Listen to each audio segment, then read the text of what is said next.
हमारी बुक का question number 22 कर रहे हैं। Discuss the continuity of a cotangent. हम कोटेंजेंट की कॉन्टिन्यूटी निकालना देखेंगे कि कैसे हम उसे निकालते हैं।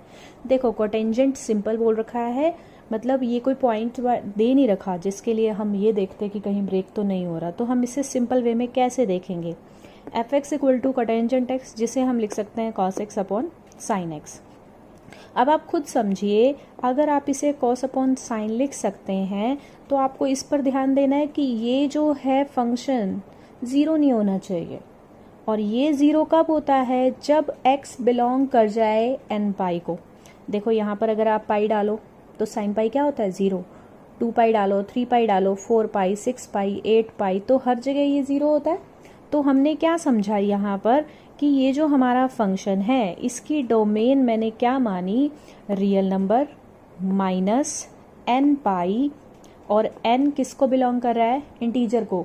मैंने वो सभी पॉइंट निकाल दिए जो इसे इन्फिनिटी नॉट डिफाइन बना सकते थे, निकाल दिए ना मैंने। अब मेरे लिए ये काम सिंपल हो गया। अब आपको इस पॉइंट को ध्यान रखना पड़ेगा, ये कहीं पर भी चीज़ें आ जाती हैं। नीचे साइन एक्स लिखा है तो ये कब कब डिफाइन नहीं होगा, अगर मेरा एक्स बिलोंग कर जाए इंटीजर को, एन पाई को, तो ये हमारा डिफाइन नहीं होगा। यहाँ पर आपके पास पाई आ जाए, 2 पाई आ जाए, 3 पाई आ जाए, तो कहाँ डिफाइन होगा। तो इसलिए ये बात आपको ध्यान रखनी है, इसकी डोमेन को। उसके बाद मैंने मान लिया, उसके बाद अब आपका काम बिल्कुल आसान हो गया। इसका जो मेन पॉइंट था वो यही था, let c belong to domain, जैसा कि मैं कंटिन्यूटी में करती आई हूँ।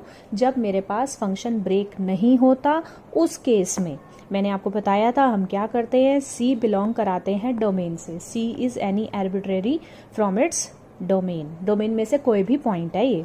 उसके बाद क्या करते हैं, लिमिट एक्स टेंड टूवर्ड्स सी, एफ एक्स क्या है, f x cos x upon sine x, या कोटेंजेंट एक्स लिख दो तो भी ठीक है। तो जब सी आपने लिमिट पुट किया तो ये क्या बन जाएगा, कॉस सी अपॉन साइन सी, किसके इक्वल आ जाएगा, कोटेंजेंट सी। और ये किसके इक्वल है, एफ ऑफ सी के। एफ ऑफ सी निकालोगे तो कोटेंजेंट सी आएगा ना। इसका मतलब क्या हो गया, ये कॉन्टिन्यूस हो गया सी पर। और इसका मतलब क्या है, सी जो है आर्बिट्रेरी है हमारी डोमेन में, तो f is continuous at all points in domain. तो ये हमारी डोमेन में हर पॉइंट पर कंटिन्यूस है, ठीक है।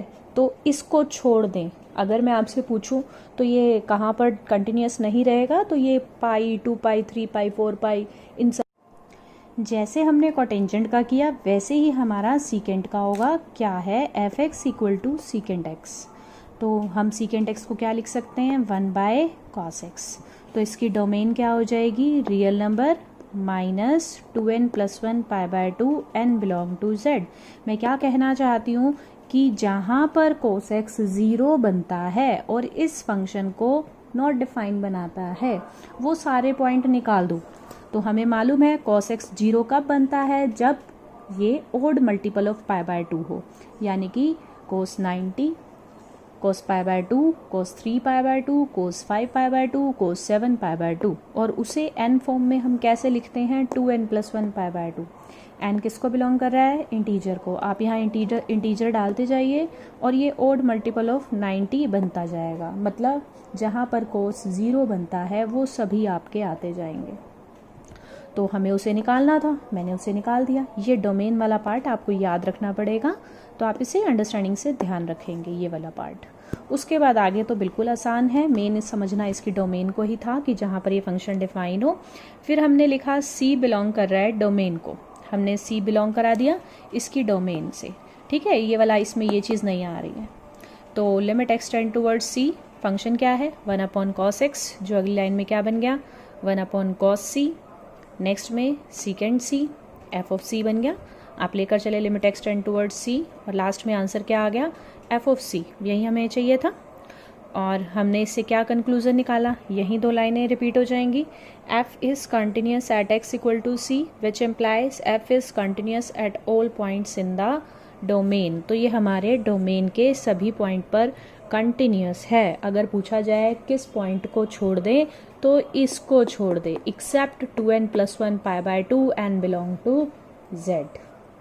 तो इसकी डोमेन को हमें ध्यान रखना है। इसी तरह अगर हमारे पास कोसेक एक्स पूछा जाए तो कोसेक एक्स किसके इक्वल होता है, 1 अपॉन साइन एक्स। और साइन एक्स कहाँ डिफाइन नहीं होता, n पाई पर, ठीक है, साइन पाई 0, साइन 2 पाई 0, 3 पाई 0, तो अल्टीमेट n पाई पर। तो कंक्लूज़न क्या निकाला हमने कि कोसेक x हमारा कंटिन्यूस होगा हर जगह सिर्फ और सिर्फ n पाई को छोड़ के। करने का तरीका आपका यही रहेगा, सबसे पहले डोमेन डिफाइन करो, फिर c डोमेन में से ले लो कोई पॉइंट और ये डेफिनेशन लगा दो। यहाँ पर भी मैंने यही काम किया, डोमेन लिखी, उसके बाद डेफिनेशंस लगा दी। तो ये डोमेन वाला पार्ट आपको याद रखना है।